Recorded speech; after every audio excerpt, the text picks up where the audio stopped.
Alright, let's do another group theory problem. This one is actually really interesting, and there is sort of an estimate in here, and of course me liking analysis, I really like that. So anyways, let's go. So we want to prove this.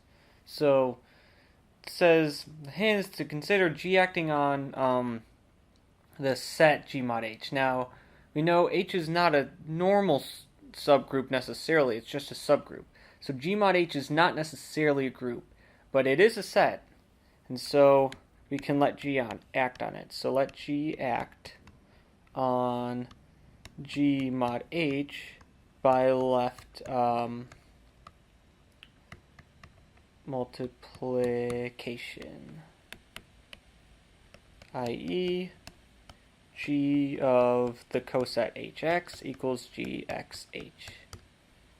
Did I say hx? I meant xh. So yeah, you can check that this is a group action. Oh, I actually do that because, let's see here, I was writing this up as a homework, and I wanted to be this, I wanted to be as precise as possible so as to not lose any points. So, let's see here, for all xh in G mod H, E applied to xh equals exh, which is equal to xh.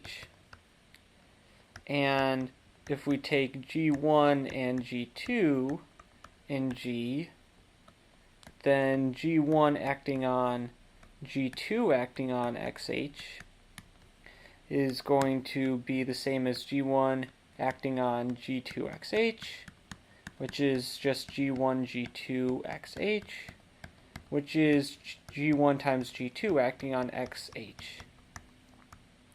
And thus, this is a group action. So here we then have a homomorphism phi from G to the group of automorphisms of the set G mod H. And of course, set automorphisms are bijections. So this is the group of bijections of G mod H. So this is given by G, phi of G equals phi G, where phi G is the map which sends a coset xh to gxh.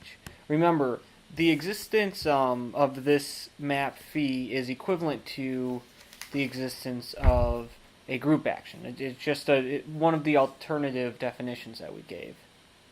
Okay, so we have this. So let n be the kernel of phi. I claim that n has, or rather n satisfies the desired properties.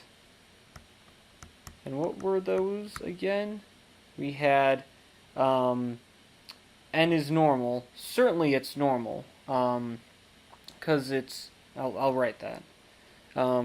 So it needs to be normal, it needs to be a finite index, and it needs to be contained in H. Okay? So let's prove that. Clearly, n is normal in G, and that's just because it's the kernel of a homomorphism, and kernels of homomorphisms are normal. That's actually why we care so much about normal. It's sort of the main reason that we care about normal subgroups, and what makes them useful. Anyways, so to prove that n is contained in H, let G be an element of n. So then for all xh in G mod H, we have phi G of xh is equal to gxh. So in particular, we have phi G of gh equals gh, Um, wait a minute. No.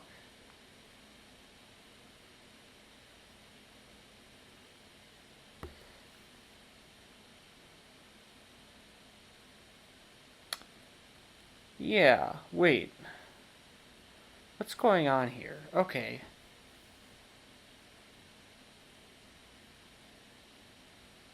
So for all x in h, phi g of xh is just gxh. And so g is an n. Oh, okay.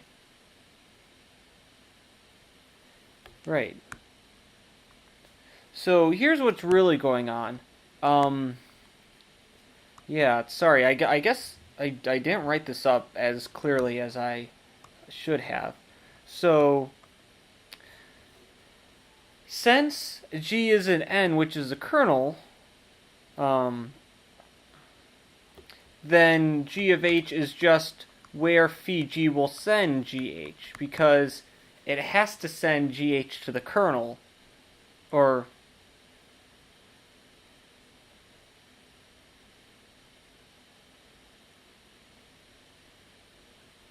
Oh, did I mess this up?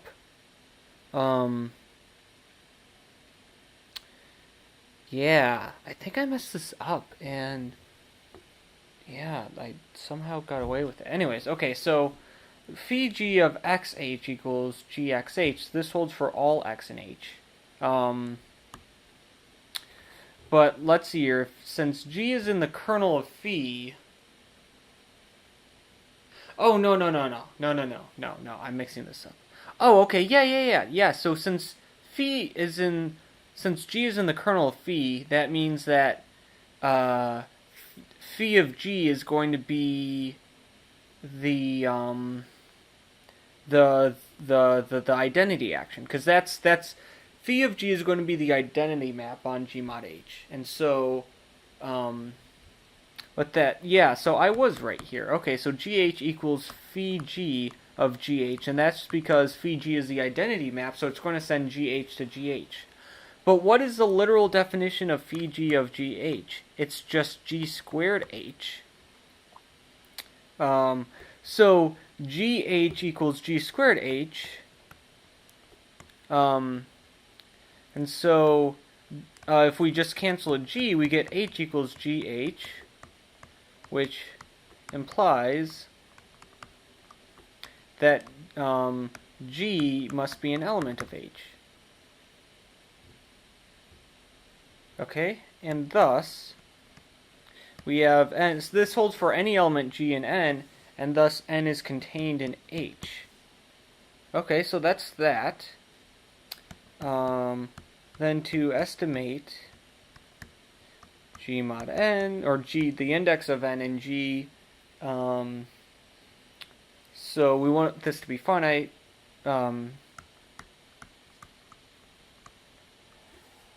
We know by the fundamental theorem of group homomorphisms that if we take g mod n, this is going to be isomorphic to the image of phi, right? Because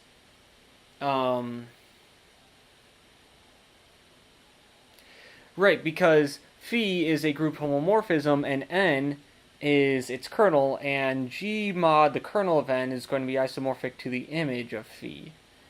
And of course the image of phi is some subgroup of the automorphism group g on g mod h, and that's of course going to be isomorphic to Sn, where n is equal to the order of h in g, right? Because the automorphisms on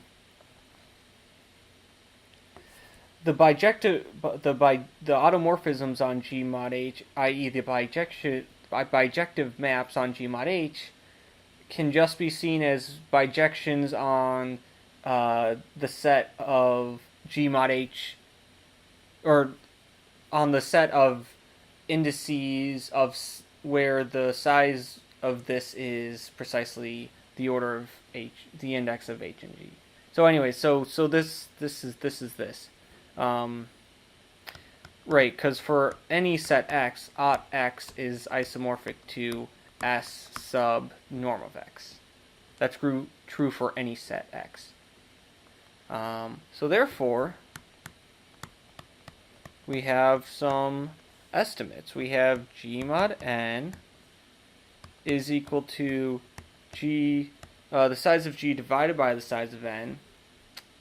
And since this is isomorphic to a subgroup of S sub index of h and g, we have this is less than or equal to that set. And the size of this set is the index of h and g factorial, because the size of Sn is n factorial, but the index of h and g is finite by assumption. So then that factorial is going to be finite. Okay, and so this completes the proof, because these were the two things that we wanted to prove, and we proved them.